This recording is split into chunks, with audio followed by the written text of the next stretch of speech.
हरे कृष्ण. सर्वांचे आजच्या या विशेष प्रवचनामध्ये स्वागत आहे. आज महाशिवरात्री निमित्त आपण शंकरजींबद्दल चर्चा करणार आहोत. तर शंकर नक्की आहेत कोण? आपल्या मनात समजा आपण काही एक सर्व देवी देवतांचं एक रूप आहे आपल्या मनात. आपण कधी सिरियलमध्ये बघू किंवा कुठल्या मंदिरांमध्ये बघू तर ब्रह्मदेवांची जी कल्पना आहे आपल्या मनात ती कशी आहे?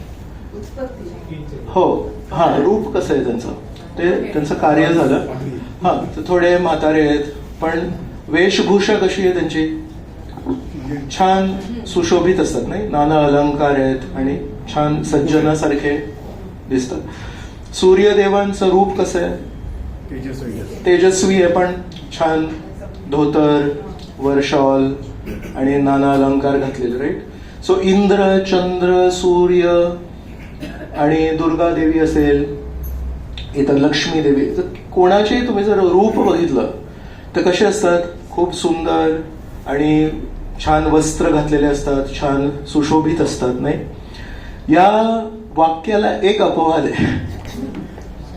तर एक शंकरजी आहेत, ते असे रेशमी वस्त्रही नाही घालत आणि त्यांच्या हातामध्ये एक अंगठी नाही आणि त्यांच्या गळ्यांमध्ये एखादा सोन्याचा हार नाही आणि डोक्यावर मुकुट नाही आणि बसायला एक आसन नाही, खुर्ची म्हणतो आपण, आसन.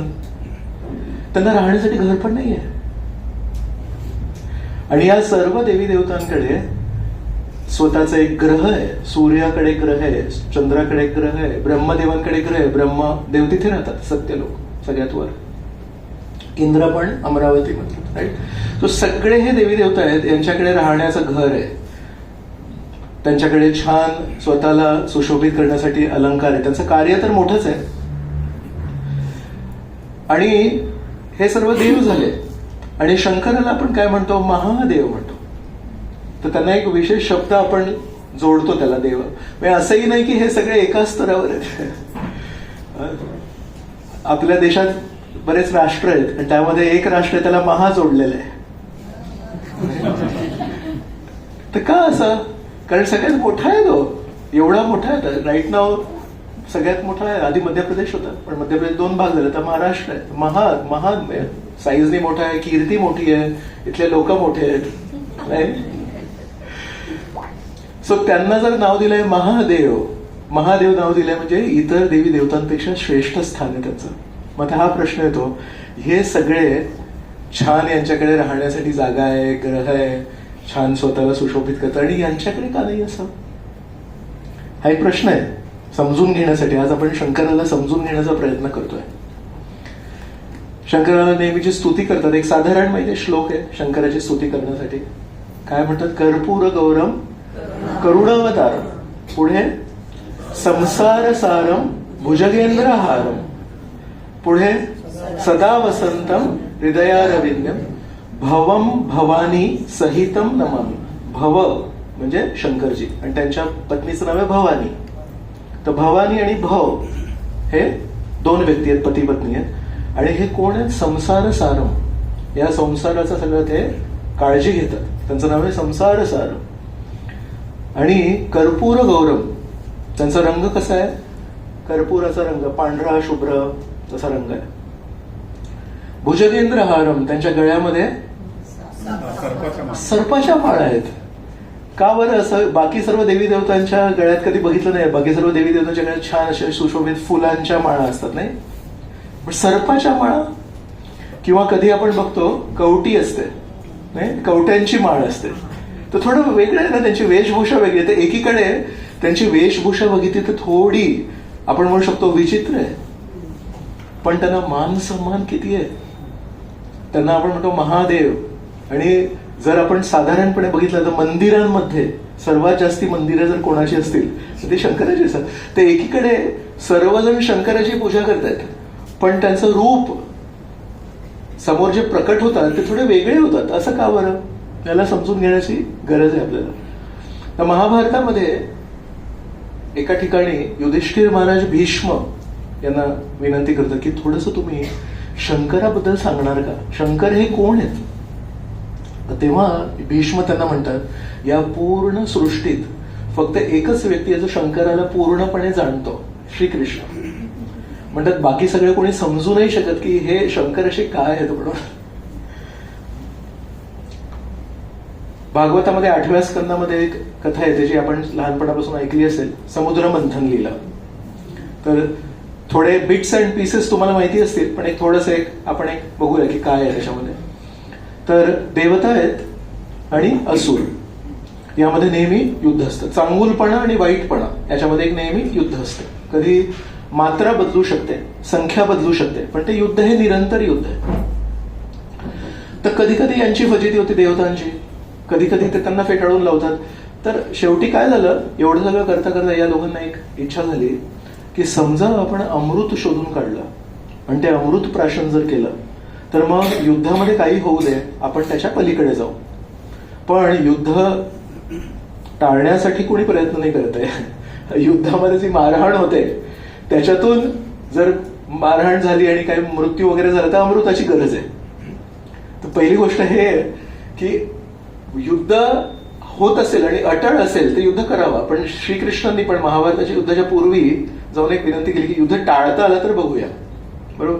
ते लोक आता जमा झालेत आणि म्हणतायत एकट्याने होणार नाहीये, तर म्हणून एकमेकांचं मदत करायला लागेल. तर दोघेही स्वार्थी आहेत. देवतांना पण अमृत पाहिजे आणि राक्षसांना असुरांना पण अमृत पाहिजे, पण एकट्याने ते निघू शकत नाही. मग म्हणतात की आपण दोघं थोडं गटबंधन करूया. ओव्हरऑल आपण कधी सोबत येत नाही, पण या एका कार्यासाठी येऊया सोबत. मग दोघं क्षीरसागर आहे.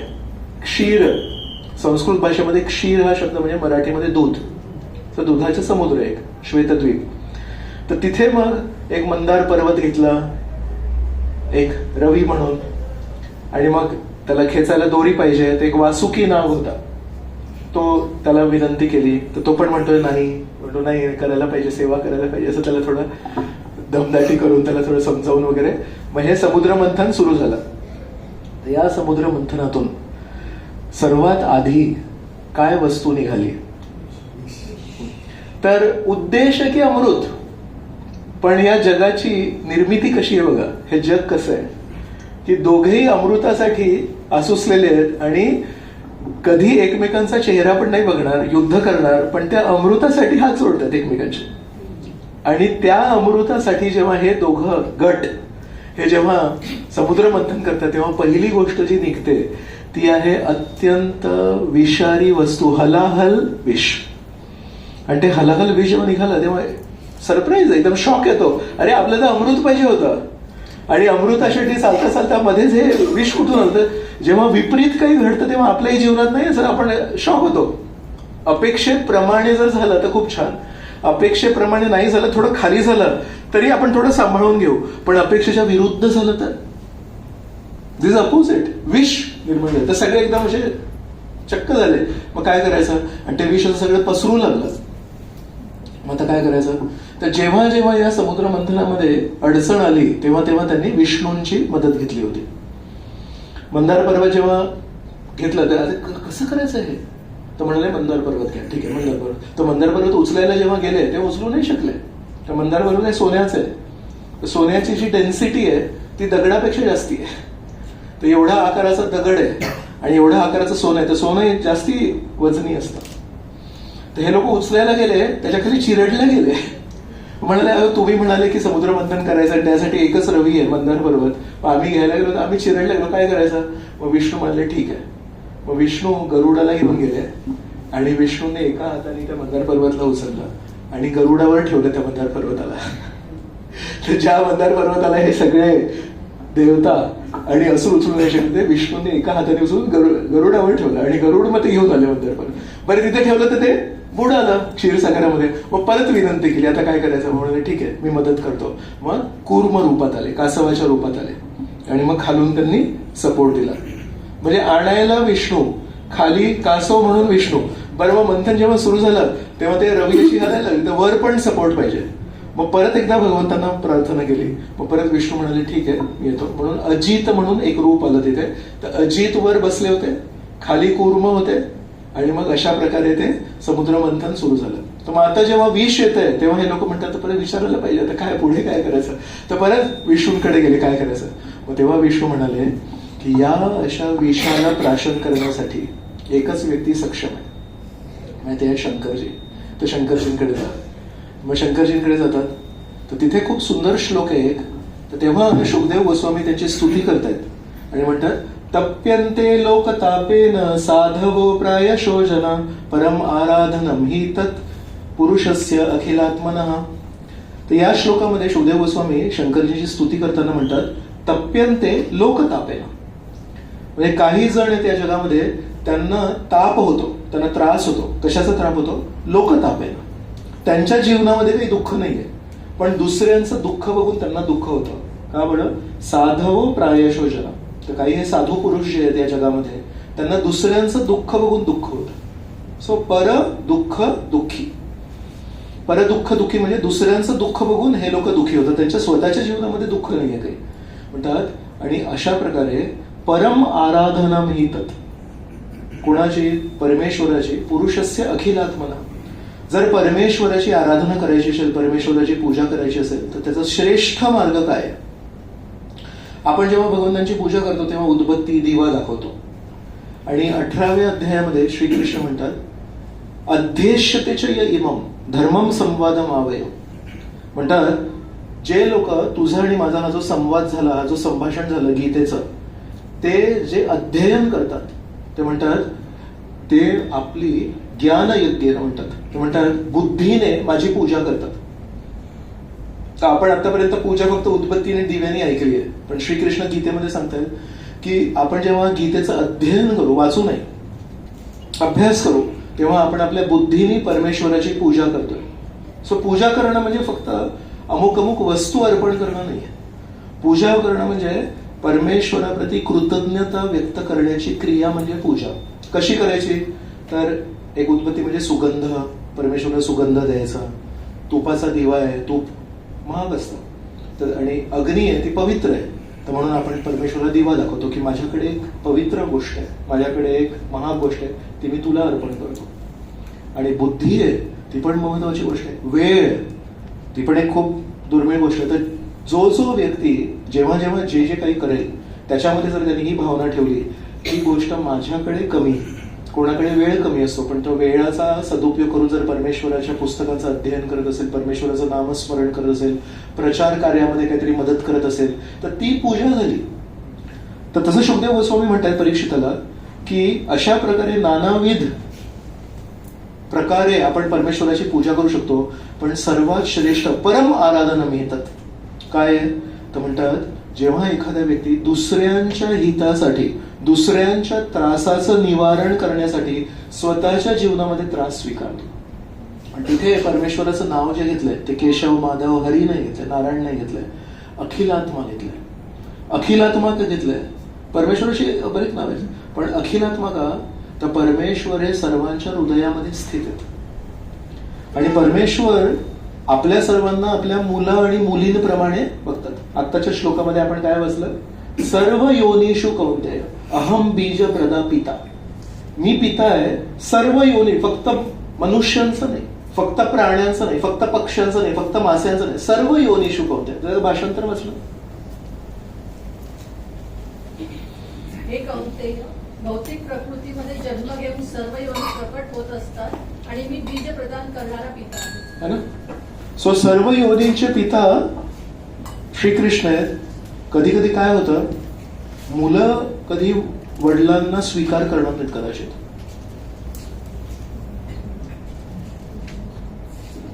पण वडील नेहमी मुलांना. सो त्या श्लोकामध्ये जो शब्द वापरलाय तो अखिलात्मा वापरलाय. अखिलात्मा का? की परमेश्वर प्रत्येकाच्या हृदयामध्ये स्थित आहे आणि म्हणून कुठल्याही जीवात्म्याच्या जीवनामध्ये जेव्हा दुःख येतात, तो जेव्हा दुःख अनुभवतो तर त्याच्या हृदयामध्ये स्थित परमेश्वर त्या दुःखाला जाणतात. आपल्या जीवनात कुठलीही अशी घटना नाहीये, कुठलीही अशी भावना नाहीये, कुठली अशी परिस्थिती नाहीये जी आपण म्हणू शकतो ही फक्त मलाच माहिती आहे.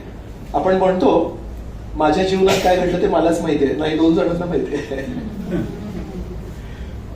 13व्या अध्यायामध्ये श्रीकृष्ण म्हणतात क्षेत्रज्ञम चापी माम विद्धी सर्व क्षेत्रेषु भारत. क्षेत्र म्हणजे शरीर आणि क्षेत्रज्ञ म्हणजे त्या शरीरामध्ये जे होतं ते जाणणारा. तर श्रीकृष्ण म्हणतात क्षेत्रज्ञम चापी माम विद्धी सर्व क्षेत्रेषु Bharat.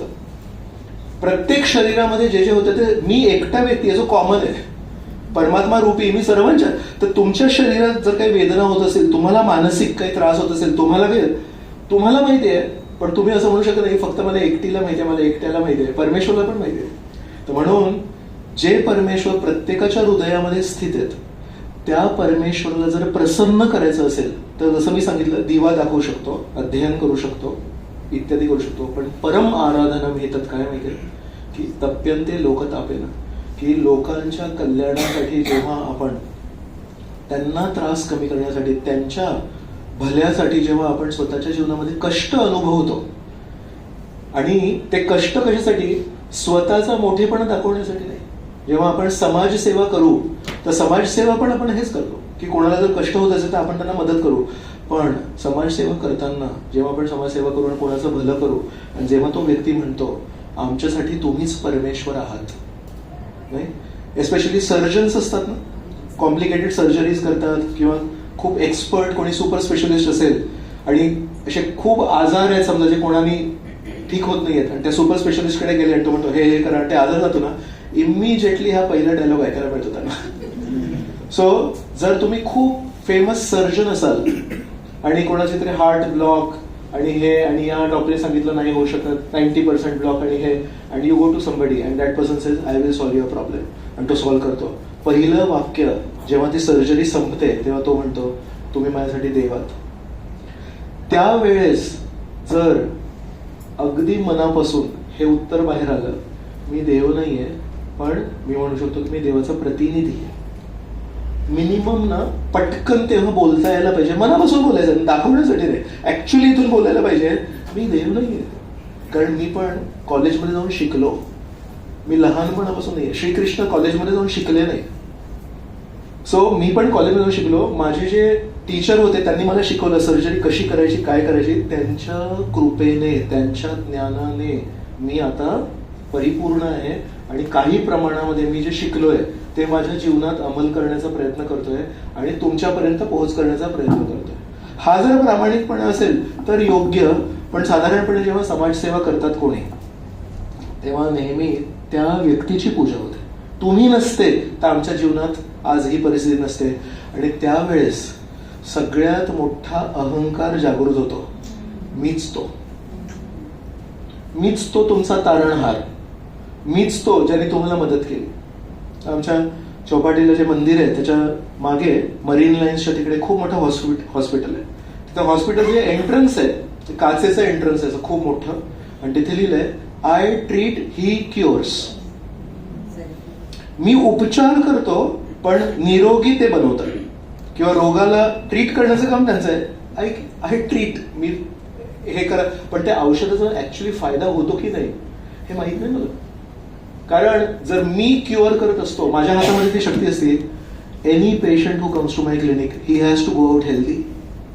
So is there any doctor who can say 100% success rate.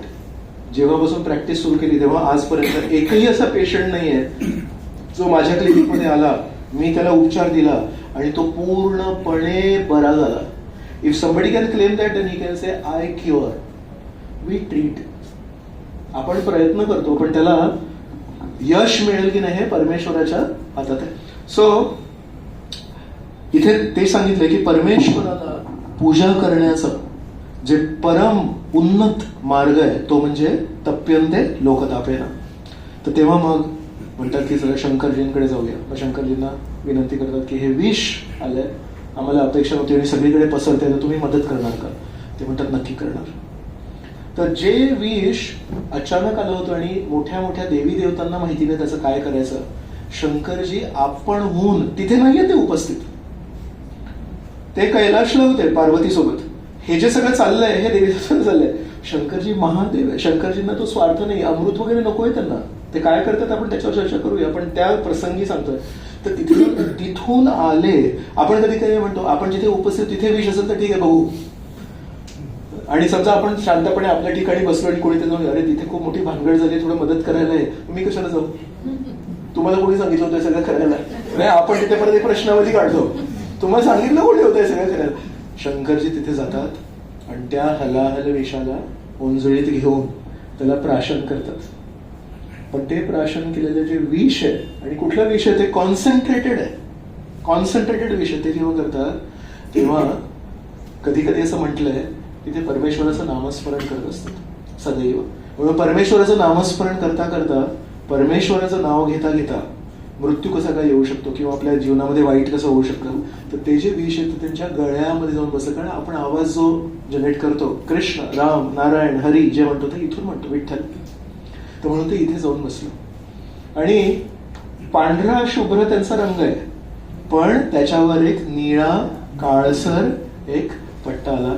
म्हणून मग त्या दिवशी त्यांना एक नवीन नाव मिळालं, नीलकंठ.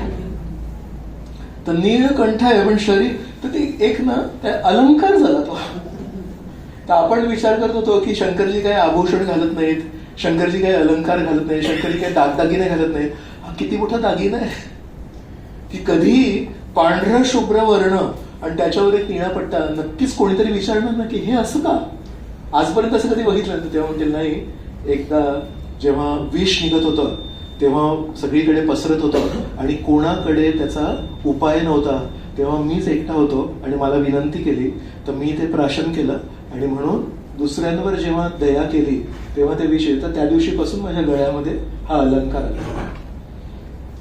तर त्यांचं सौंदर्य जे वाढतंय शंकरजींचं, ते सोन्यामुळे, अंगठ्यांमुळे, दागिन्यांमुळे नाही वाढत, त्यांच्या या सोन्यासारख्या गुणामुळे ते खूप आकर्षक आहेत. आणि म्हणून कर्पूर गौरम, दुसरा शब्द आहे करुणा अवतार. करुणा म्हणजे दया. सो दया काय असते हे आपण शंकरजींकडून शिकू शकतो. तर हे जे शंकरजी आहेत यांनी विष प्राशन केलं, पण कशासाठी? तर परमेश्वराने आज्ञा दिली होती की यांच्याकडे द्या आणि त्या सर्व देवदेवतांना मदत करण्यासाठी.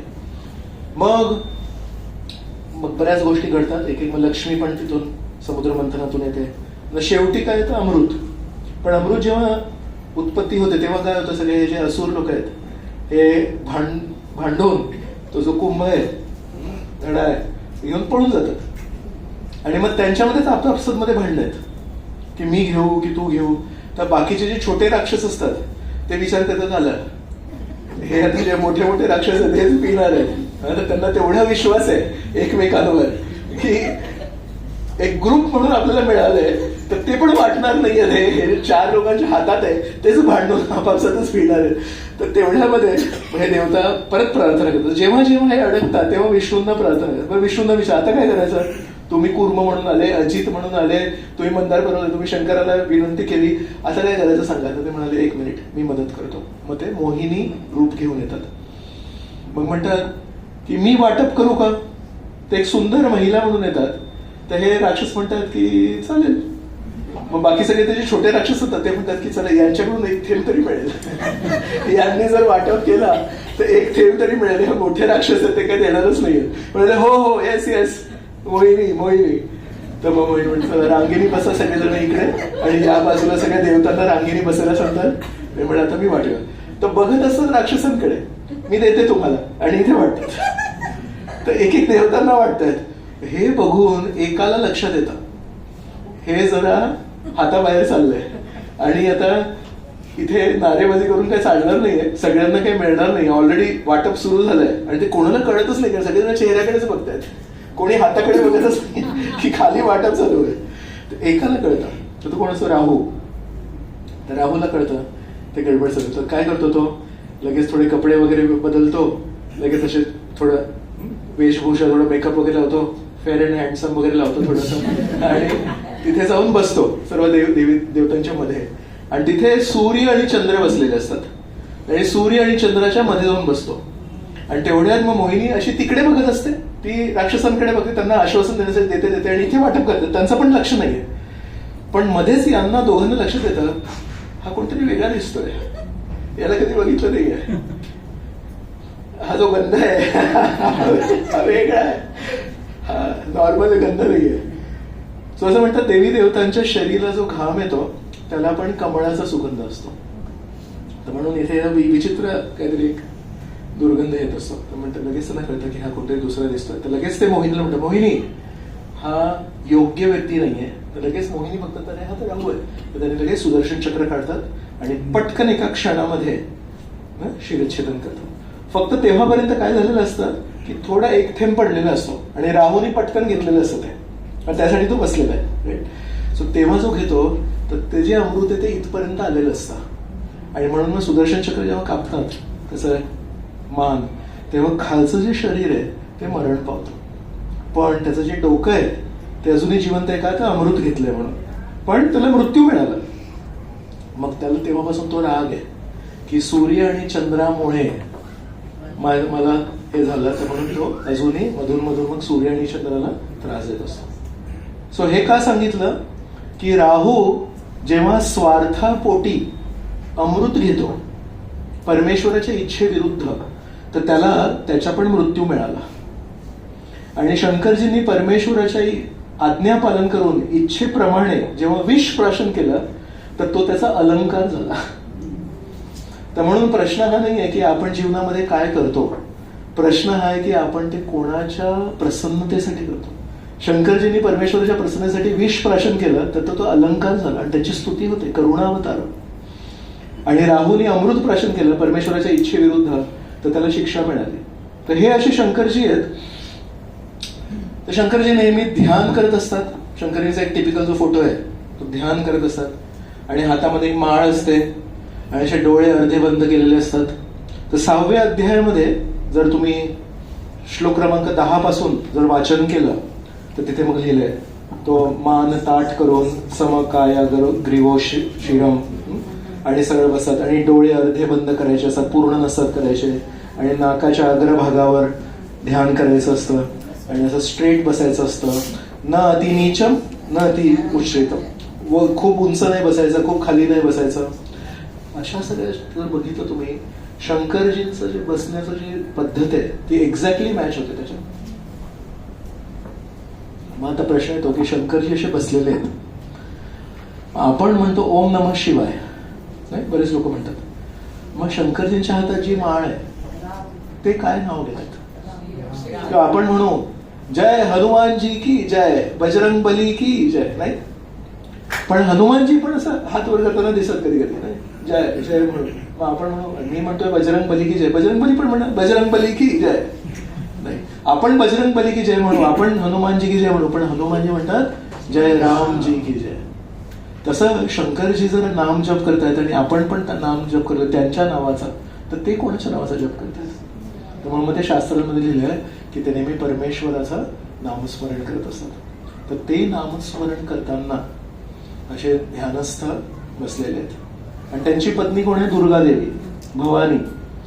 दुर्गादेवींचं जे रूप आहे आपण सुरुवातीला जी चर्चा केली तर हार आहेत अलंकार आहेत. शक्ती किती आहे दुर्गादेवींकडे अमाप शक्ती आहे. मोठ्या मोठ्या राक्षसांना दुर्गादेवी मारू शकते नाही. आणि म्हणून दुर्गादेवीला काय म्हणतात माता आई म्हणतात ना अंबा माता म्हणतात. अंबा म्हणजे आई. संस्कृत भाषेमध्ये आईला अंबा म्हणतात. तर म्हणून दुर्गादेवी ही आई आहे. मग वडील कोण झाले शंकर झाले. तर या भौतिक जगाचे जे इन्चार्ज आहेत ते आहेत भव आणि भवानी शंकरजी आणि पार्वती. तर पार्वतीकडे पण खूप सारं म्हणू समृद्धी दागदागिने आहेत. पण त्यांच्या पतीकडे पती कधी काही हातामध्ये काही सोनं नाही पत्नीकडे पण आहे तिथपर्यंत पोहोचलंय. असे नाही की त्यांच्या परिवारात गरिबी आणि दुसरीकडे अगदी पत्नीकडे आहे. पण हे असे व्यक्ती आहेत काही हातावर नाही काही नाही. आणि या शंकराकडे सगळे जण जाऊन मागत असतात की शंकरा हे दे ते दे ते दे. बरोबर का बरं शंकराकडे का जातात असं म्हणतात शंकराकडे मागितलं लवकर मिळतं. तर म्हणून एक शंकराचं नाव आहे आशुतोष. आशु म्हणजे पटकन. तर लवकर जर आपल्या इच्छांचं समाधान पाहिजे असेल तर शंकराकडे सगळे जण शंकराकडे चालले आहेत. आणि शंकराचं एक नाव आहे आशुतोष म्हणजे ते पटकन देतात. देतात म्हणजे हातात आहे म्हणून देतात ना शक्ती आहे म्हणून देतात. ज्याच्याकडे स्वतःकडे नाही आहे तो देऊ नाही शकत. मग शंकरजी जर पटकन देत आहेत म्हणजे शंकरजींकडे किती आहे.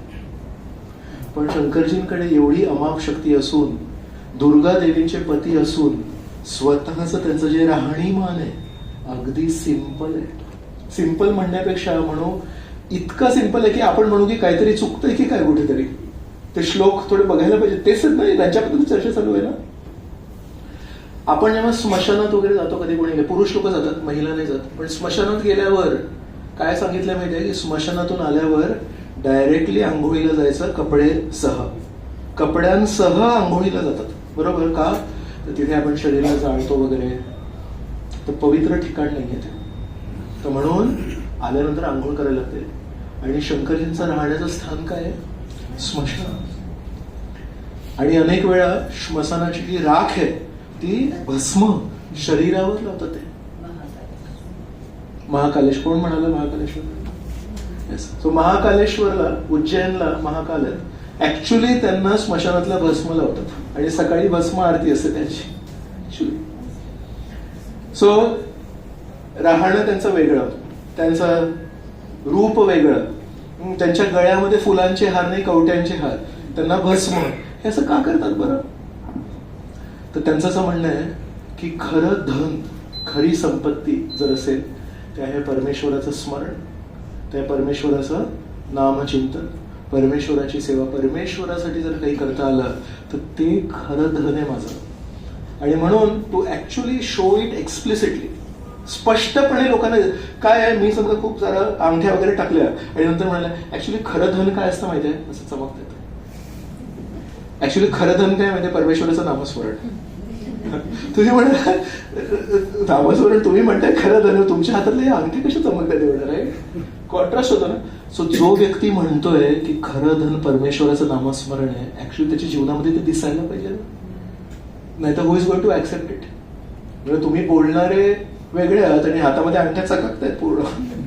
तर म्हणून परमेश्वराचं नामस्मरण किती महत्वाचं आहे, परमेश्वराची सेवा किती महत्वाची आहे, हे स्पष्टपणे, अजिबात संशय कोणाच्या मनात येऊ नये म्हणून शंकराने एवढ्या मोठ्या पोझिशनवर आहेत, पण जाणून बुजून जाणीवपूर्वक स्वतःचं राहणीमान त्यांनी एवढं सिंपल ठेवलंय की मला असंख्य मागण्या करणारे लोक जे माझ्या मंदिरात येतात आणि मला मागतात, कधीतरी त्यांच्या मनामध्ये एक प्रश्न येईल, अरे तू पण काय मागितलंस?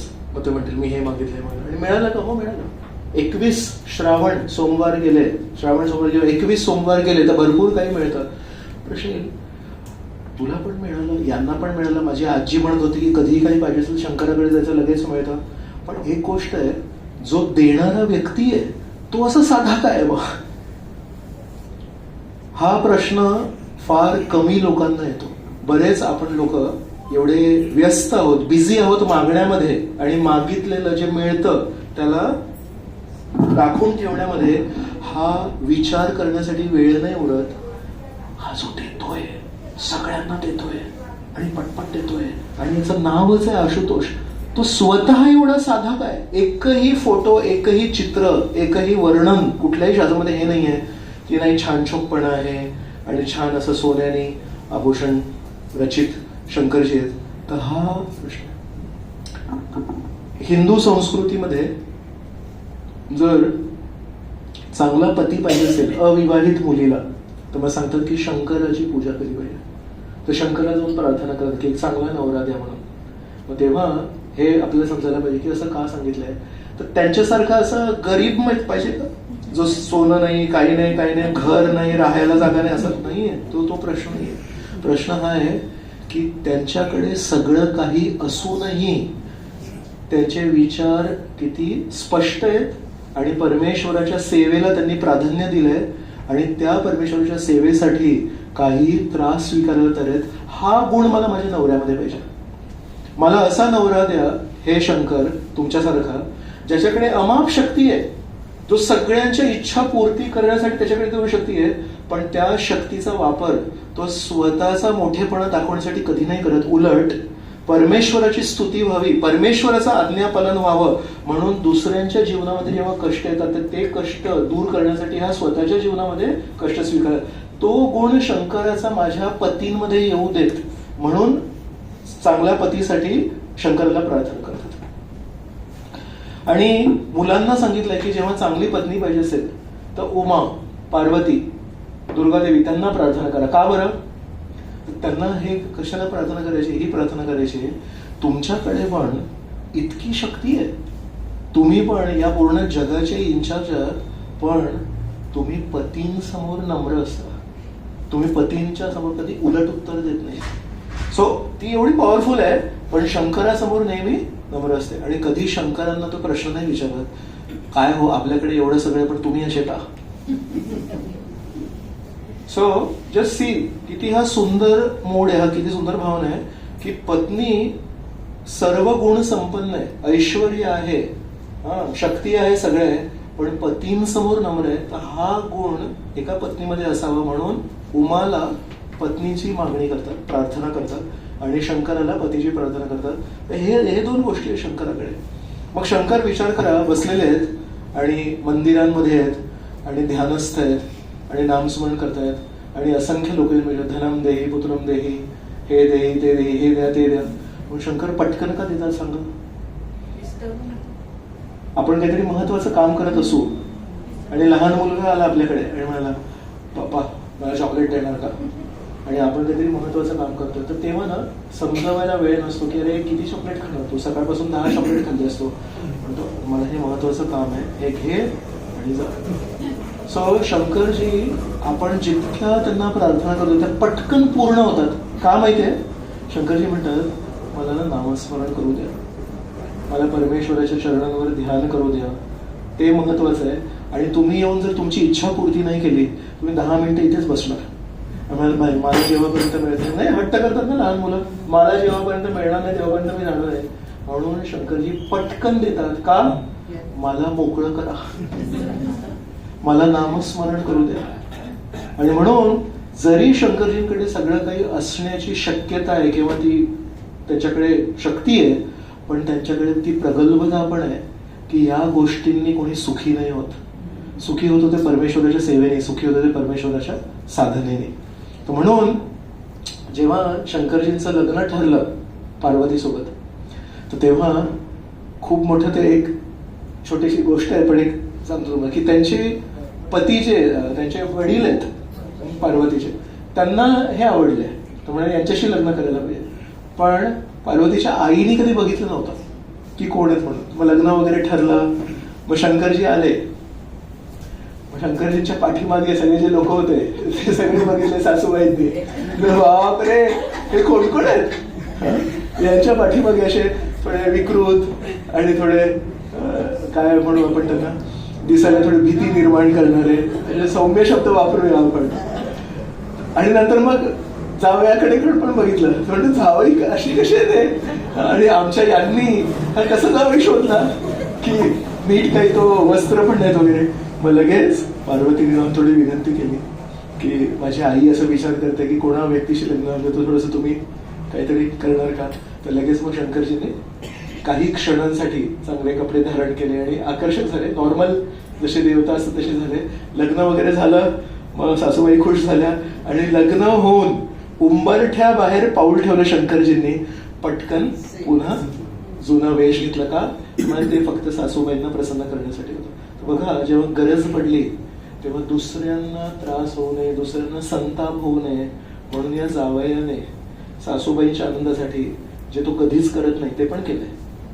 सो शंकरजीचं करुणावतार, त्यांना दुसऱ्यांचा त्रास बघून कधी सहन होत नाही. अशा प्रकारचे एकदम साध्या मनाचे आणि नेहमी परमेश्वराचं नामस्मरण करणारे आणि त्याच्यामध्ये व्यत्यय येऊ नये, त्याच्यामध्ये कधी काही अडथळा येऊ नये यासाठी नेहमी विशेष प्रयत्न करणारे शंकरजी आहेत.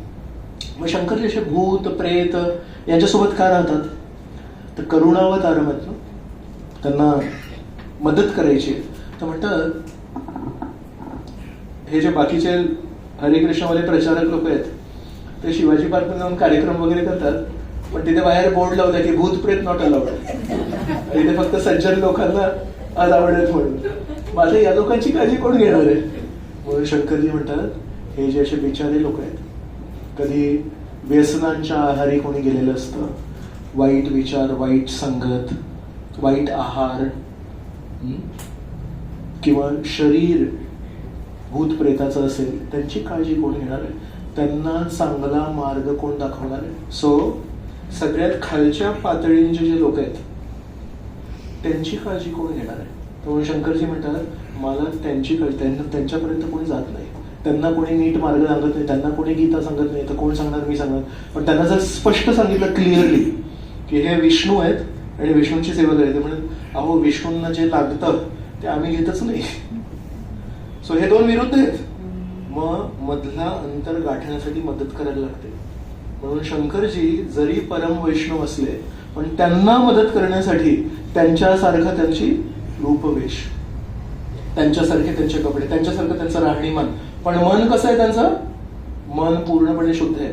तर जसं मी म्हणत होतो, स्मशानात जेव्हा आपण जातो तेव्हा आपण पवित्र होण्यासाठी येऊन आंघोळ करतो कपड्यांसह, बरोबर?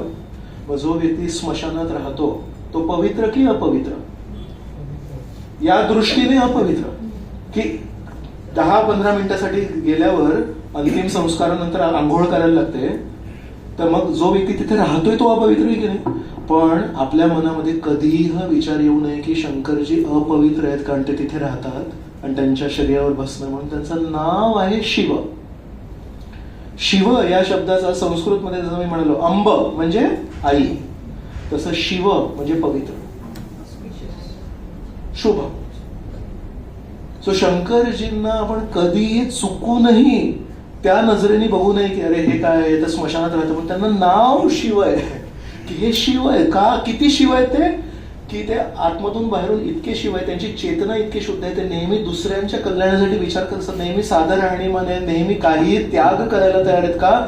परमेश्वराच्या जवळ लोकांना आणण्यासाठी ते नेहमी प्रयत्नशील आहेत. एवढी त्यांची शुद्ध भावना आहे. तर म्हणून त्यांच्या बाहेरच्या वस्त्रांवरून जाऊ नका. त्यांचं मन खूप शुद्ध आहे म्हणून त्यांचं नाव आहे शिव. म्हणून त्या तशा लोकांना मदत करण्यासाठी पण त्यांच्यामध्ये बाहेरच्या वेशभूषेमुळे अंतर नाही यायला पाहिजे. म्हणून मग त्यांच्यासारखं राहणीमान आहे. म्हणून बाकी सर्व देवी देवता छान सोन्याचे अलंकार वगैरे असतात, यांचा वेगळं का? त्या लोकांना दुरावा नाही वाटला पाहिजे. त्या लोकांना असं नाही वाटलं पाहिजे अरे हे आपल्यातले नाही. तर शंकरजींकडे बघून वाटतं हे आपल्यातलेच आहेत, जवळचे आहेत. जस्ट टू हेल्प, फक्त या भूत प्रेतांना मदत करण्यासाठी, त्यांना एक जवळीकपणा अनुभवण्यासाठी शंकरजी हे जरी महादेव आहेत पण त्यांची वेशभूषा एका साधारण माणसासाठी आहे.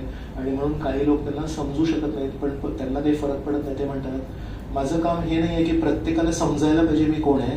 माझं काम हे आहे की मला परमेश्वराच्या चरणांजवळ त्यांच्या सेवेमध्ये असंख्य लोकांना आणायचे जे साधारण मार्गाने परमेश्वराच्या जवळ कधीच जाणार नाहीत. मग अजून एक प्रश्न येतो की जर शंकरजी भागवतामध्ये 12व्या स्कंदामध्ये एक श्लोक आहे, काय म्हणतात? निम्न गानाम यथा गंगा, खाली वाहणारे म्हणजे नदी, निम्न गा. निम्न गानम यथा गंगा. सर्व नद्यांमध्ये सर्वश्रेष्ठ काय आहे? गंगा नदी. का? बाकी सर्व नद्या त्या पाणी आहेत आणि गंगाजी आहेत ते चरणामृत आहेत, परमेश्वराच्या चरणांना स्पर्श केलेले आहे, बरोबर? तर निम्न गानम यथा गंगा देवानाम अच्युतो यथा. सर्व ज्यांची आपण पूजा करायला पाहिजे, अशा आराधना करायला पाहिजे, अशा लोकांमध्ये सर्वश्रेष्ठ कोण आहेत? परमेश्वर, श्रीकृष्ण. तर म्हणतात देवानाम अच्युतो यथा. सांगितलंय वैष्णवानाम यथा शंभू. सर्व वैष्णवांमध्ये सर्वात श्रेष्ठ व्यक्ती कोण आहे? सर्वात श्रेष्ठ वैष्णव कोण आहे? विष्णू भक्त कोण आहे? वैष्णवानाम यथा शंभू. पुराणानाम इदम तथा. आणि तसंच जशा प्रकारे गंगा नदी सर्व नद्यांमध्ये श्रेष्ठ आहे, जसं सर्व व्यक्तींमध्ये अच्युत श्रीकृष्ण हे सर्वश्रेष्ठ आहेत आणि वैष्णवांमध्ये शंकरजी सर्वश्रेष्ठ, तसं सर्व पुराणांमध्ये सर्वश्रेष्ठ पुराण कुठले आहे? भागवत पुराण. पण भागवत पुराण सर्वश्रेष्ठ हे सांगण्यासाठी उपमा काय दिली आहे की शंभू शंकरजी हे सर्वश्रेष्ठ वैष्णव आहेत.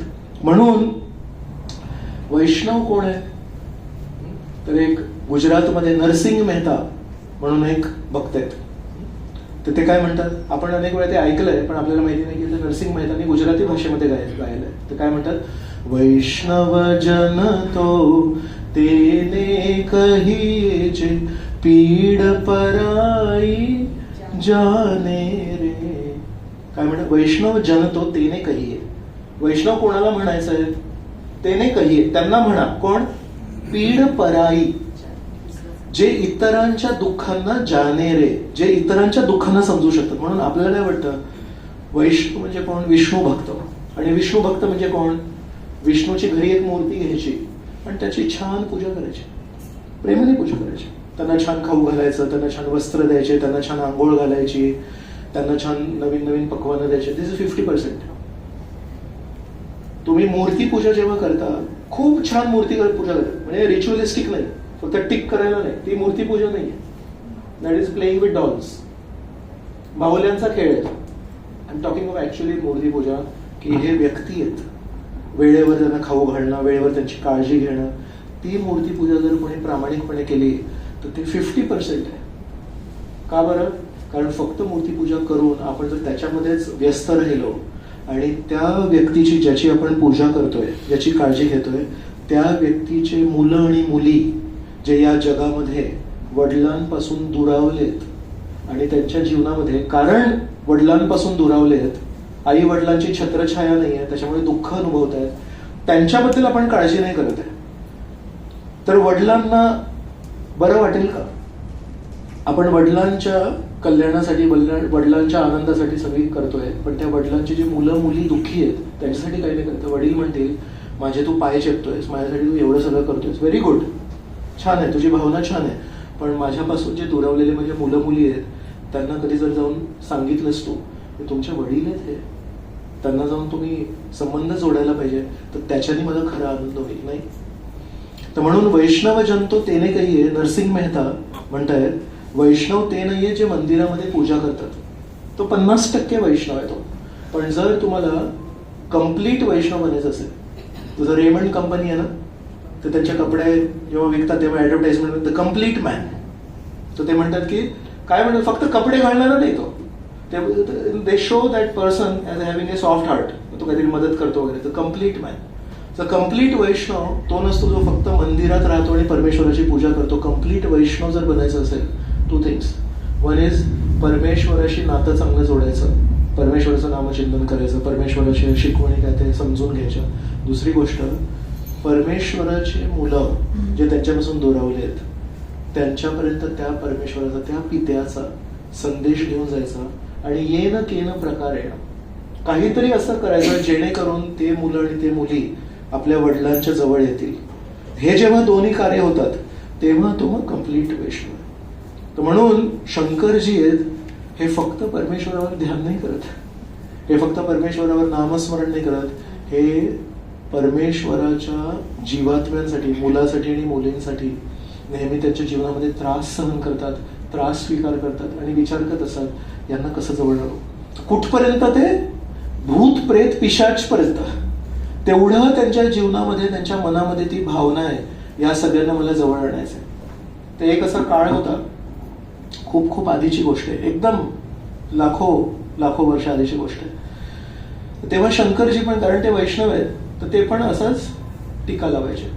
त्याला म्हणतात ऊर्ध्व पौंड्र तिलक. ते हे जे 2 लाईन्स आहेत ते परमेश्वराचे 2 चरणचिन्ह आहेत. तर आपण नेहमी नमस्कार करतो ना, पायांना स्पर्श करतो, तर परमेश्वराचे 2 चरणचिन्ह आहेत, हे आपण कपाळावर घेतो, म्हणजे परमेश्वराचे पाय हे आपल्या मस्तकावर. तर ते या टीक्याचं होते. आणि मग चरणांवर आपण काय लावतो? तुळशी. तर हे तुळशीचं पान त्याच्या खाली. तर 2 पाय आणि हे तुळशीचं पान. आपल्याला बघून कोणालाही विष्णूची आठवण व्हायला पाहिजे, तर ते या तिलकचा अर्थ आहे. तर शंकरजी पण हाच तिलक लावायचे. आणि त्यांचे अनुयायी कोण? हे सगळे भूत प्रेत पिशाच वगैरे सगळे. तर ते म्हणाले, बॉस जो करेगा वो हम करेगा. नॉर्मली तसंच असतं. तर मग त्यांनी पण सगळ्यांनी तिलक लावलं. मग एक दिवशी असंच युद्ध झालं, त्याच्यामध्ये मग सगळे देवी देवतांना त्रास झाला त्या दिवशी. मग सगळे देवी देवता आले विष्णूंकडे आणि म्हणाले, या वेळेस जरा आमची शक्ती कमी पडते आणि आम्हाला खूप त्रास होतोय आणि हे लोक चुकीच्या मार्गाने आम्हाला, म्हणजे युद्धामध्ये पण नाही, काहीतरी छळ कपट करून आम्हाला मदत करा. मग विष्णूंनी आपल्या सुदर्शन चक्राला सांगितलं, जा थोडंसं बघून ये म्हणून. सुदर्शन चक्र गेले आणि पटकन परत आले. तर विष्णू म्हणाले, पटकन कसे काय आले तुम्ही परत? काय तुम्ही काम केलं की नाही तिकडे? तर ते म्हणाले, नाही, मी तिथे गेलो आणि बघत होतो, मला तिथे एकही विदाऊट तिलक दिसला नाही. सगळ्यांनी तिलक लावलं होतं आणि ज्यांनी तिलक लावलंय ते तुमचे सेवक आहेत. तर तुमच्या सेवकाला मी कसं मारणार? तर मी सगळीकडे शोधलं, पुढे मागे सगळीकडे, सगळ्यांनी तिलक लावलं होतं, तर मी परत आलो. मग विष्णूंना लक्षात आलं सगळ्यांकडे तिलक कसं काय. मग लक्षात आलं हे शंकरजी आहेत करुणावतार, आणि करुणावतार म्हणून त्यांनी शंकराचं तिलक बघून सगळ्यांनी तिलक लावलं होतं. मग शंकरांना बोलवले, म्हणाले तुम्ही हे जे तिलक लावता मला माहिती आहे तुमच्या मनामध्ये काय चांगली भावना आहे, पण याचा एक गैर परिणाम होतोय, वाईट परिणाम होतोय. काय होतोय, तुमचं बघून हुबेहूब हे जे राक्षस भूत प्रेत पिशाच आहेत ते पण तो तिलक लावतायत, आणि म्हणून मग न्याय करताना कळत नाहीये की काय करायचं. तर म्हणून मला माहिती आहे की तुम्ही कोण आहात, पण स्पष्ट दिसायला पाहिजे की कोण कुठल्या कॅटेगरीमध्ये, म्हणून तुम्ही वेगळं तिलक लावा. शंकरजी म्हणाले ठीक आहे तुम्ही जसं म्हणाल तसं. म्हणून हा जो तिलक आहे हा असा आहे, उभा आहे, तर त्यांनी बरोबर त्याच्या विरुद्ध तिलक लावलाय असा आहे. So very clear. असा असा असा असं थोडं कन्फ्युजन झालं असं. तर हे दोन आहेत, तीन सिंपल क्लिअर, तीन आणि आडवे हे दोन आणि उभे. त्या दिवशी शंकराने वेगळा तिलक लावला, असा लावला. त्यांना बघून म्हणाले बॉस ने चेंज कर दिया, बॉस ने चेंज किया तो हम भी चेंज करेंगे. सगळ्यांनी लगेच तो तिलक लावला. मग युद्धामध्ये सुदर्शन चक्राला सांगितलं, सुदर्शन चक्र काम करून परत. मग त्या दिवसापासून परमेश्वराच्या आज्ञेने शंकरजी एक भेद असायला पाहिजे त्यासाठी तो तसा तिलक लावतात, पण मनामध्ये नेहमी परमेश्वराचं चिंतन करतात. भागवतामध्ये अजून एक स्टोरी आहे, म्हणजे अनेक स्टोरी आहेत, ही शेवटची सांगेन. 12व्या स्कंदामध्ये मार्कंडेय मुनींची एक कथा येते. तर मार्कंडेय मुनी कोण आहेत? मार्कंडेय मुनी त्यांच्या जीवनाच्या कालावधीने सर्वात म्हातारे व्यक्ती आहेत. तर कलियुगाचा जो कालावधी आहे तो आहे 4,32,000 वर्ष. त्याच्यात दुप्पट आहे द्वापर युग, त्याच्यात तिप्पट आहे त्रेतायुग, आणि सत्ययुग आहे 4 पट. म्हणजे किती झाले? एक चतुर्युग म्हणू आपण त्याला, सत्य त्रेता द्वापर कली. हे किती झाले? 43,20,000 वर्ष. ओके. तर 1000 चतुर्युग म्हणजे ब्रह्मदेवांचा एक दिवस होतो. तेवढं ब्रह्मदेवांचं दीर्घ आयुष्य. तर एका दिवसामध्ये 14 मनू असतात. तसे मार्कंडेय ऋषी 6 मनूंचा अवधी जगले. का? तर तपस्या करत होते. तर म्हणून एवढं लांब आयुष्य कोणाचंच नसतं. एका मनूच्या कालावधीमध्ये देवता असतात, आणि नंतर दुसरे जेव्हा मनू येतात तेव्हा देवता बदलतात. आता जे जे देवता आहेत, ते जे व्यक्ती त्या पोस्टवर आहेत, ते सगळे 71 चतुर्युग झाले तर ते बदलतात, ते पूर्ण गव्हर्नमेंट चेंज होते. पण मार्कंडेय मुनी एकटे आहेत जे 6 मन्वंतर 6 मनूंचा अवधी जगले. का? तर तपस्या करत होते. तर एवढी सगळी तपस्या करून जेव्हा जेव्हा कोणी ऋषी मुनी तपस्या करतात तेव्हा एका व्यक्तीला थोडा भीती वाटते. का बरं? कारण जेव्हा तपस्या केली तर तुम्हाला इंद्रपद मिळू शकतं. तर ते पद आहे, प्राईम मिनिस्टरची पोस्ट आहे, त्याच्यावर कधी हे व्यक्ती बसेल कधी ते व्यक्ती. तसं इंद्रपद आहे. त्या व्यक्तीचं नाव पुरंदर आहे. तर पुरंदरला नेहमी भीती वाटते, थोडा इनसिक्युअर आहे तो. जेव्हा जेव्हा somebody becomes famous, somebody becomes very powerful, तर त्याला जरा इनसिक्युरिटी होते. तर मार्कंडेय ऋषी एवढे स्थिरपणे तपस्या करतात तर त्यांना थोडी इनसिक्युरिटी झाली. तर त्यांनी बऱ्याच अप्सरांना पाठवलं. पण मार्कंडेय मुनी असे धीर पुरुष होते, त्यांना काहीही फरक नाही पडला. त्यांच्यावर बराच त्यांनी प्रयत्न केला पण काहीही फरक नाही पडला. आणि मग शेवटी हताश होऊन हे निघून गेले. मग एवढे हे धीर पुरुष आहेत मार्कंडेय मुनी, हे बघून नरनारायण ऋषी आहेत, एक भगवंतांचे एक रूप आहेत. ते आजही बद्रिकाश्रम आहे हिमालयामध्ये, तिथे तपस्या करतात. तर ते तिथे आले आणि त्यांनी म्हटलं मार्कंडेय मुनी, तुम्ही कदाचित पहिले असे ऋषी मुनी आहात ज्यांच्यावर तपस्या करताना इंद्रदेवाने मारहाण करण्यासाठी, प्रलोभन देण्यासाठी मोठ्या मोठ्या अप्सरांना पाठवलं, पण तुम्हाला काहीही फरक नाही पडला. तुम्ही एवढे स्थिर मनाचे आहात, तुम्हाला काय पाहिजे? तर तेव्हा मार्कंडेय मुनी काय म्हणतात ऍक्च्युली तुमचं दर्शन झालं, याच्यापेक्षा अजून काय पाहिजे? पण का कोणाच ठाऊक माझी एक विनंती आहे. म्हणतात मला ना तुमची मायाशक्ती बघायची आहे. तुम्ही ज्या मायाशक्तीने हे पूर्ण जग चालवता ती मायाशक्ती बघायची आहे. पण त्यांनी स्वीकार केला हायेस्ट इज परमेश्वराचं दर्शन, मायाशक्तीची गरज नाहीये. पण म्हणाले ते कुतूहल म्हणतो ना आपण, अशी वाईट इच्छा नसते, कुतूहल बघू तरी काय आहे. नाही, लहान मुलं कधी कधी खेळण्या उघडून बघतात ना आतमध्ये काय आहे. लॅपटॉप वगैरे असेल तर लॅपटॉप उघडून बघतात. नाही बघत होतो फक्त आतमध्ये काय आहे, जोडता येत नाही फक्त. जस्ट बघायचं आहे की मायाशक्ती काय आहे. म्हणाले ठीक आहे, तुमची इच्छा असेल तर. कधी कधी लहान मुलं हट्ट करतात तेव्हा म्हणतो ना ठीक आहे बघूया काय होतं. तर मार्कंडेय मुनी असे स्थिर परत आसनस्थ होते आणि काही दिवसांनी एक वादळ सुरू झालं आणि ते वादळ सुरू होऊन ढग जमा झाले आणि ते ढग असे सगळे भरले आकाशात आणि पाऊस सुरू झाला. धो धो धो धो पाऊस. आणि किती मोठे थेंब होते. तर म्हणतात रथाचं जे चाक असतं ते किती वजनी असतं तेवढे मोठे थेंब होते. आणि काही क्षणांमध्ये पूर्ण जिथे ते बसले होते ते पूर्ण पाणी पाणी झालं आणि चारी बाजूनी जणू काही एक समुद्रच तयार झाला आणि सगळीकडे पाणी. आणि असं करत करत जमीन दिसेनाशी झाली. आणि आता हे काय करतील मग त्याच्यामध्ये, जिवंत राहायचं असेल तर पोहायला लागेल. तर असं वादळ वारं सुटलंय, विजा चमकतायत, सगळीकडे अंधार अंधार अंधार. का तर ढग आहेत, सूर्यप्रकाश येतच नाही. तर सूर्यप्रकाश नाही म्हणून अंधार. पूर्ण वारा वाहतोय, थंडगार वातावरण झालंय, त्याच्यामध्ये नुसतं पाणी पाणी पाणी. आणि त्याच्यामध्ये त्यांनी बघितलं आजूबाजूला एकही मनुष्य उरला नव्हता, एकही प्राणी उरला नव्हता. फक्त मार्कंडेय मुनी एकटे उरले होते. त्या प्राण्यामध्ये मगरी होत्या, त्या पाण्यामध्ये काही मासे होते मोठे मोठे. ते एकमेकांशी काहीतरी भांडायचे वगैरे, दिसायचं त्यांना ते, पण माणूस कोणी दिसला नाही त्यांना. अशा प्रकारे यांची दयनीय परिस्थिती झाली. आणि हे किती दिवस, लाखो लाखो वर्ष. सो लाखो लाखो वर्ष थंडगार पाण्यामध्ये वारा, ऊन नाही आणि यांना काही खायला नाही. आणि नुसत्या त्या वाऱ्यामुळे ज्या लाटा आहेत त्या कधी त्यांना वर फेकतायत, ते कधी खाली फेकतात, पाण्यात जात आहेत, मग परत वर येत आहेत. तिथून एक मासा आला आणि त्यांना आता खाणार आहे की काय, तेवढा दुसरा मासा येऊन त्याला मारायचा. वाचलो. आजारी पडले होते तर मग मृत्यूपर्यंत पोचायचे आणि वाचायचे, मृत्यूपर्यंत पोचायचे आणि वाचायचे. अशा प्रकारे लाखो लाखो वर्ष गेले मार्कंडेय मुनीचे. आणि विचार करतायत की हे सगळं काय चाललंय.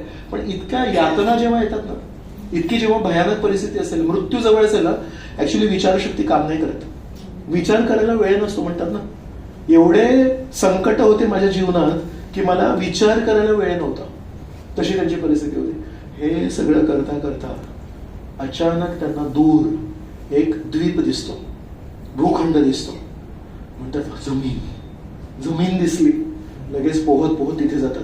तिथे बघिततात ते एकच तिथे वटवृक्ष असतो आणि त्या वटवृक्षावर उत्तर पूर्व दिशेला, नॉर्थ ईस्ट, उत्तर पूर्व दिशेला एक मोठं पान असतं वटवृक्षाचं.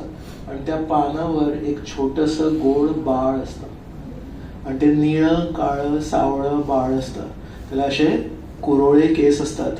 त्याच्या गळ्यावर जसं शंख असतो ना, शंखाच्या वर माहिती असे वलय असतात, तसं त्याच्या गळ्यामध्ये 3 वलय होते. त्याच्या पोटाला पण असे 2-3 वलय होते. आणि तो बाळ जो होता खूप गोड, खूप सुंदर होता, छान कुंडल होते आणि तो खूप सुंदर हसत होता. आणि जेव्हा तो श्वास घेत होता तेव्हा त्याचं नाजूक नाजूक जे पोट होतं त्याचं थोडं पुढे यायचं आणि जेव्हा तो श्वास सोडायचा तेव्हा ते नाजूक नाजूक पोट जे होतं ते आतमध्ये जायचं. तो इतका सुंदर होता तो. आणि मग त्या बाळाने आपल्याच उजव्या पायाचा जो अंगठा आहे तो असा तोंडात घेऊन चोखायला लागला तो. आणि हे म्हणतात एवढं सुंदर बाळ या वटवृक्षाच्या पानावर, आणि हे वटवृक्ष एका भूखंडात, आणि हे सगळं या पाण्यामध्ये, हे सगळं चाललंय काय. आणि तेवढे ते जेव्हा जवळ गेले तेव्हा त्या बाळाने त्यांच्याकडे बघितलं आणि एक खूप छान हास्य दिलं. आणि नंतर त्या बाळाने श्वास घेतला असं करतो. जेव्हा तो श्वास घेतला तेव्हा मार्कंडेय मुनी त्याच्यामध्ये असे खेचले गेले, आतमध्ये गेले त्या बाळाच्या. तर त्या बाळाच्या जेव्हा आतमध्ये गेले तेव्हा आतमध्ये त्यांनी बघितलं की तो सगळं वादळ वारं येण्यापूर्वी जी परिस्थिती होती ती आतमध्ये होती. मग ती नदी, त्यांचा आश्रम, जे झाड वगैरे होतं, जे जसं काही होतं तसं आतमध्ये होतं. म्हणजे अरे आत्ताच ते सगळं होतं. आणि या बाळाकडे आलो मी आणि बाळाने श्वास घेतला आणि मी आतमध्ये गेलो आणि आतमध्ये सगळं काही नॉर्मल. मग तिथे काही दिवस थांबले तसे नॉर्मल परिस्थिती. बरं वाटलं त्यांना, कारण थकले होते, पोहून पोहून आजारी परिस्थितीमध्ये थकले होते. मग शांत झाले तेवढ्यात मग परत एक काहीतरी वादळ वाद आलं आणि नंतर बघितलं तर श्वास सोडला त्यांनी, तर त्या श्वासातून मार्कंडेय मुनी समोर आले आणि मग त्यांना लक्षात आलं हा बाळ नाहीये, हे परमेश्वर आहेत ज्यांनी श्वासातून मला आतमध्ये घेतलं आणि श्वासातून मला, तर लगेच त्यांच्याकडे धावत गेले, परमेश्वर तुम्ही दिसले, तर दर्शन करायला किंवा प्रणाम करायला जवळ गेले तेवढ्यात बाळ तिथून अदृश्य झालं.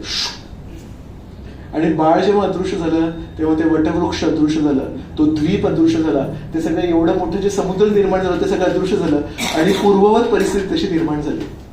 मग तेव्हा त्यांना लक्षात आलं होतं लाखो लाखो वर्षांपूर्वी जेव्हा मला दर्शन मिळालं होतं तेव्हा मला विचारलं होतं की तुला काय पाहिजे, तेव्हा मी इच्छा व्यक्त केली होती तुमची मायाशक्ती बघायची आहे मला. काय झालं होतं मला काय माहिती, मी ती मायाशक्ती इच्छा का व्यक्त केली मला हे सगळं कळलं. तर म्हणून परमेश्वरला जेव्हा आपण प्रार्थना करतो विचारपूर्वक प्रार्थना करतो. का? कारण जर त्या प्रार्थना पूर्ण झाल्या संकोच नाही वाटायला पाहिजे, वाईट नाही वाटायला पाहिजे. प्रभूजी एकादशी व्रत केलं मी आणि एकादशी झाल्यानंतर मी भगवंतांना ही प्रार्थना केली आणि काय सांगू तुम्हाला पूर्ण झाली आणि ती पूर्ण झाल्या तर मी विचार करत होतो मागून मागून मी हे मागितलं, जर ते मागितलं असतं तर ते पूर्ण झालं असतं. म्हणून परमेश्वराला मागताना सांभाळून मागायला पाहिजे. जर पूर्ण झालं तर मग नंतर वाईट वाटायला नको. म्हणून विचार करून प्रार्थना करायला पाहिजेत. कारण शंकरजी हा जास्ती विचार करत नाही की मी जे देतोय ते याला भल्याचं आहे की नाही, शंकरजी पटकन देतात. पण श्रीकृष्ण जर प्रार्थना केली श्रीकृष्ण खूप विचारपूर्वक पूर्ण करतात आणि जर आपण खूपच हट्ट केला तर कधी कधी देतील आणि नंतर मग आपल्याच दातखिळ बसते की अरे मी हे का मागितलं ते का नाही मागितलं म्हणून. मग आता हे जे मार्कंडेय मुनी आहेत हे सगळा अनुभव घेऊन म्हणतात आता कोणाला काहीही मागायचं नाहीये, आता भगवंतांवर ध्यान करायचंय. तर तिथे शांतपणे बसले होते. तर तेव्हा शंकर आणि पार्वती हे वरून जात होते आणि तेव्हा पार्वतीने मार्कंडेय मुनींना बघितलं आणि तेव्हा पार्वती शंकराला काय म्हणतात, हे व्यक्ती कशी तपस्या करतात बघा, यांचं शरीर, यांचं मन आणि यांची इंद्रिये पूर्णपणे निश्चल झालेले. तर आपल्या शरीराबद्दल पण कोणीही म्हणू शकणार नाही की निश्चल आहे. थोडस आपण हलतोच नाही, किती स्थिर बसलो तरी. तर पार्वती म्हणताय शंकराला याचं मन किती स्थिर आहे, याचे इंद्रिया किती स्थिर आहेत. तर ऍक्च्युअली मार्कंडेय मुनीने एवढी तपस्या केली आहे, इंद्राच्या प्रलोभनांना सर्वजण बळी जातात मार्कंडेय, पण त्याच्यानंतर पण ती एक इच्छा मागितली शेवटी, त्याचा पण अनुभव घेतला. तर आता मार्कंडेय मुनी किती क्लिअर असतील विचार करा की काहीही नको.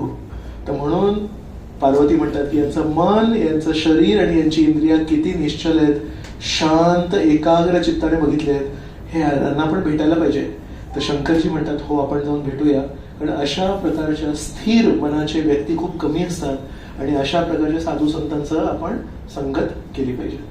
तर सगळेजण शंकरजींकडे जातात आणि शंकरजी पटकन म्हणून जा बाबा लवकर मला नामस्मरण करू दे.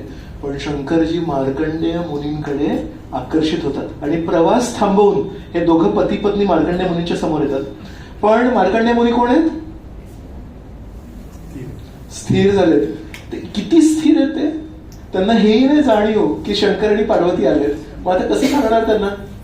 तर म्हणून शंकरजींकडे शक्ती आहे, शंकरजी मनामध्ये पण प्रवेश करू शकतात. मग शंकरजींनी काय केलं, मार्कंडेय मुनी शांत चित्ताने बसलेत ना, तर शंकरजी जाऊन त्यांच्या मनामध्ये त्यांना दर्शन दिले. तर मनामध्ये त्यांनी दर्शन बघितलं, अरे हे तर शंकरजी आहेत. मग त्यांनी डोळे उघडले तर ते शंकरजी मग समोर होते. मग म्हणाले माझं खूप अहोभाग्य की तुम्ही दोघे आलात आणि तुम्ही मला दर्शन दिलं, काय मी सेवा करू. म्हणले नाही, तुमच्यासारखे स्थिर मनाचे, जे त्यांना कुठलीही इच्छा नाही, ज्यांना काही मागायचं नाही, असे व्यक्ती खूप कमी आहेत आणि अशा व्यक्तींची संगत करायला आम्ही आलोय. कारण शंकरजींची नेहमी संगत कोणाशी पडते, ज्यांची लांब लिस्ट असते. तर त्यांना एखादा कोणतरी भेटतो जो काही मागत नाही, तर ते आकर्षित होऊन मार्कंडेय मुनी संगत करतायत. मग तिथे आले, मग म्हणाले पण तुमच्यासारखे लोक इतके कमी आहेत आणि मलाही माहिती आहे की तुम्ही एवढे असे स्थिर मनाचे आहात, म्हणजे तुम्हाला काही इच्छा नाही आहेत. पण अशा काय म्हणू आपण स्वतःमध्ये तृप्त असणाऱ्या लोकांना मला काहीतरी द्यायची इच्छा आहे. तर मी काय देऊ तुम्हाला. तुम्ही सांगा मला, मी तुम्हाला काय देऊ. तर तेव्हा ना मार्कंडेय मुनी एक प्रार्थना करतात. तर हा आहे स्कंद क्रमांक 12 अध्याय क्रमांक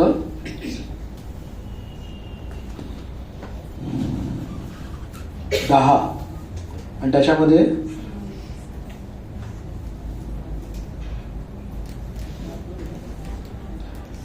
श्लोक क्रमांक 34. तर याच्यामध्ये काय म्हणतात, वरम एकम वृणे थापी पूर्णात कामाभिवर्षणात भगवती अच्युताम भक्तिम तत्परेषु तथात्वयी. यामध्ये म्हणतात की मला ऍक्च्युली काहीही मागायचं नाही, माझ्या सर्व इच्छा पूर्ण आहेत, पण तुम्ही येऊन मला म्हणताय की काहीतरी वरदान माग मला. वरम एकम, मला एकच वरदान द्या. काय? भगवती अच्युताम भक्ती, परमेश्वर श्रीकृष्णांप्रती मला भक्ती येऊ द्या. तत्परेषु, तत्परेषु म्हणजे त्यांच्यावर जे जे लोक अवलंबून आहेत, म्हणजे परमेश्वराचे जे भक्त आहेत, जे त्यांची निस्वार्थी भक्ती करत आहेत, त्यांच्या प्रती पण माझं आकर्षण वाढू द्या.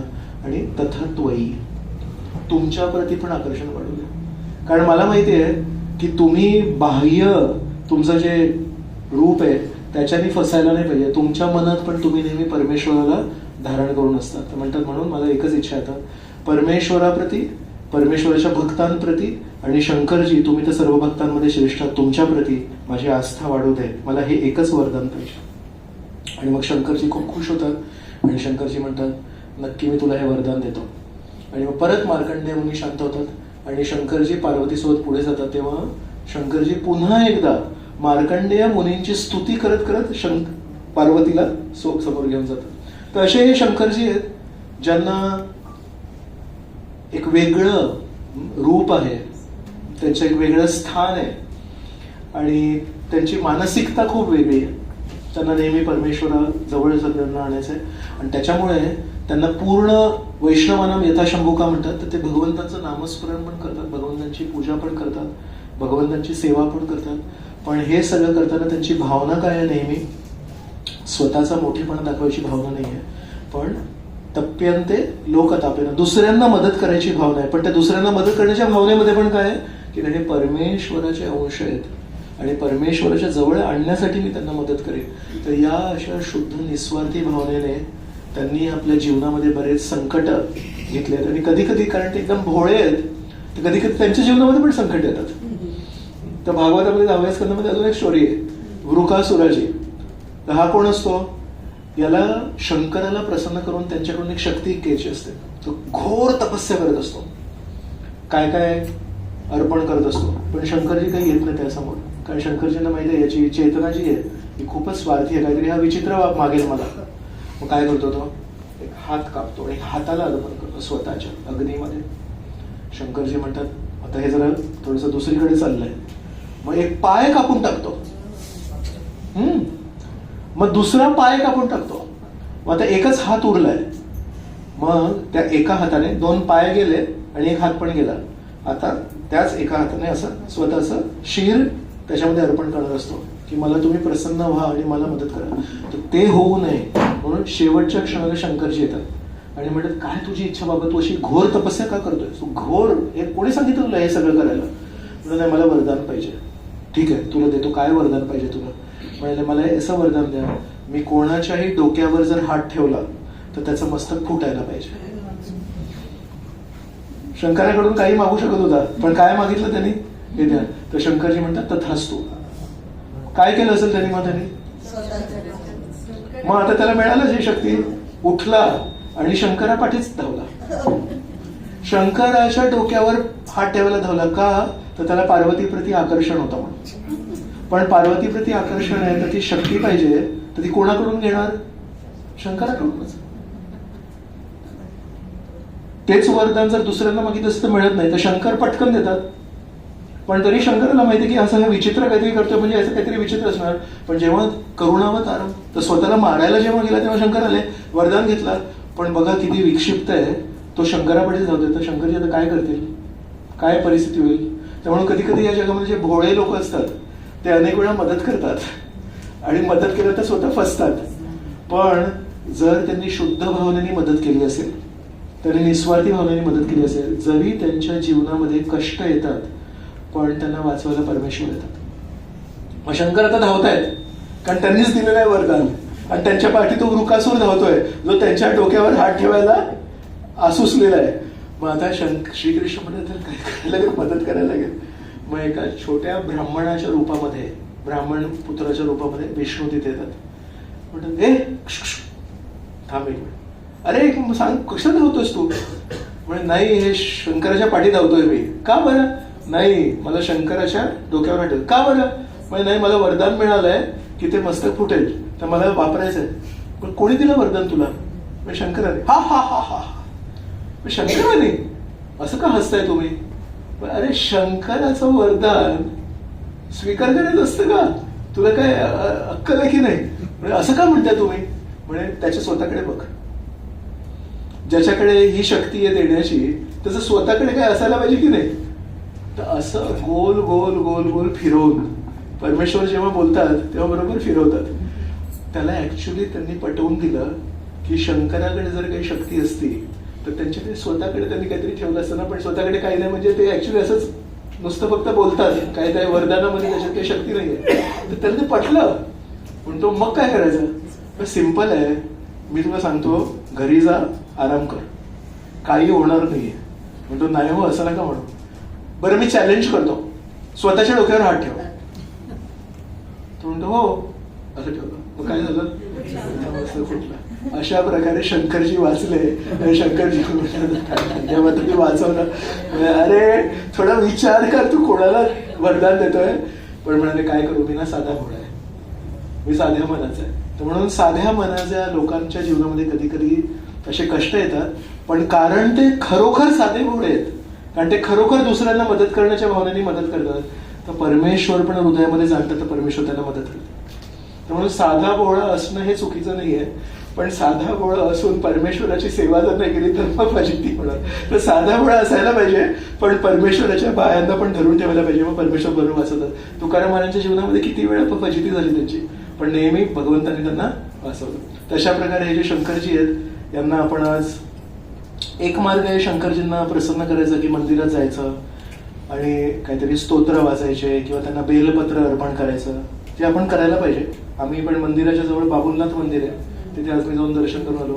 माझे कुलदैवत शंकरजी आहेत. सो मला पण शंकरजींप्रती खूप प्रेम आहे. पण जेव्हापासून मी मग शास्त्र वाचन करतोय, गीता वाचतोय, भागवत वाचतोय, तेव्हा लक्षात आलं की शंकरजी हे जे बाह्य रूपाने जे थोडे जे वेगळे दिसतात किंवा विचित्र दिसतात आणि त्यांच्या पोझिशन प्रमाणे दिसत नाही, ते काय त्याचं कारण होतं त्याच्यामध्ये जेव्हा वाचन केलं, जेव्हा मग लक्षात आलं की ऍक्च्युली शंकरजी हे असे जाणून बुजून असे स्वतःच्या त्या ध्यानामध्ये, स्वतःच्या त्या कार्यामध्ये त्यांना काही अडचण येऊ नये म्हणून त्यांनी असं एक वेगळं स्थान बनवलंय.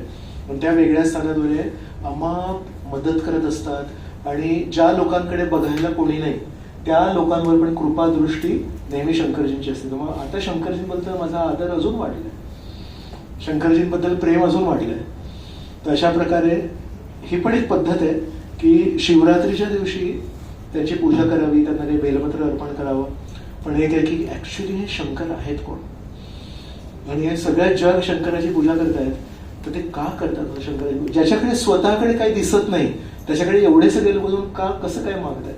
का त्यांच्याकडे आहे पण ते दाखवत नाहीत आणि त्यांना त्या सगळं बाजूला ठेवून खरं धन काय आहे हे याचं. तर आज आपण पण महाशिवरात्रीच्या दिवशी शंकराला प्रार्थना करू शकतो की हे शंकर, तुम्ही तुमच्या जीवनामध्ये जो साधेपणा ठेवलाय आणि तुम्ही तुमच्या संपत्तीला किंवा तुमच्या स्थानाला, तुमच्या वेशभूषेला कधी स्पर्श करू देत नाही. तसं संपत्तीशी प्रॉब्लेम नाहीये किंवा स्थानाशी प्रॉब्लेम नाहीये, पण त्या स्थानाचा जर आपल्यावर वाईट परिणाम झाला, त्या संपत्तीचा जर वाईट परिणाम झाला की आपण जर कठोर हृदयाचे झालो, मदतीची भावना जर आपली कमी झाली, मग ते कुठेतरी आपण चुकलो. तर ही भावना आपल्यामध्ये पण येऊ दे, आपल्यामध्ये पण नेहमी परमेश्वराचं नामस्मरण करण्यासाठी एक एकाग्र चित्त निर्माण होऊ दे, नेहमी भगवंतांप्रती आस्था निर्माण होऊ दे आणि असंख्य लोकांप्रती त्यांना मदत करण्यासाठी मदतीची भावना निर्माण होऊ दे. हे जर दोन्ही गोष्ट झाले तर मग आपण ऍक्च्युली खरे वैष्णव बनण्याच्या मार्गावर आहोत. नाहीतर फक्त मूर्तीपूजा करून आपण वैष्णव नाही बनणार, अर्धवट वैष्णव बनणार. म्हणून आज आपण शंकराला तशी प्रार्थना करूया. आपण एक माळ नामजप करूया आणि नामजप करताना शंकराला बोलूया, शंकरजी बघा तुम्ही नेहमी नामजप करता, आम्ही पण नामजप करतोय आज महाशिवरात्रीच्या दिवशी. तुम्हाला अनाउन्समेंट करायचे झाले. जय शंकर जी की जय.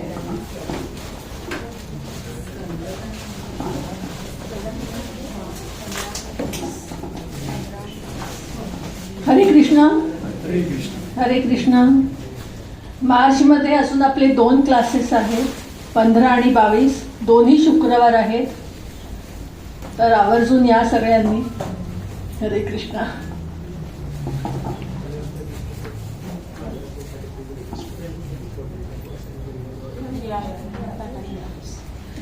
ओके. प्रवास आत्मशोधाचा हा जो कोर्स आहे, ज्यांनी नावं दिली आहेत आणि रजिस्ट्रेशन फीस भरलेली नाही आहे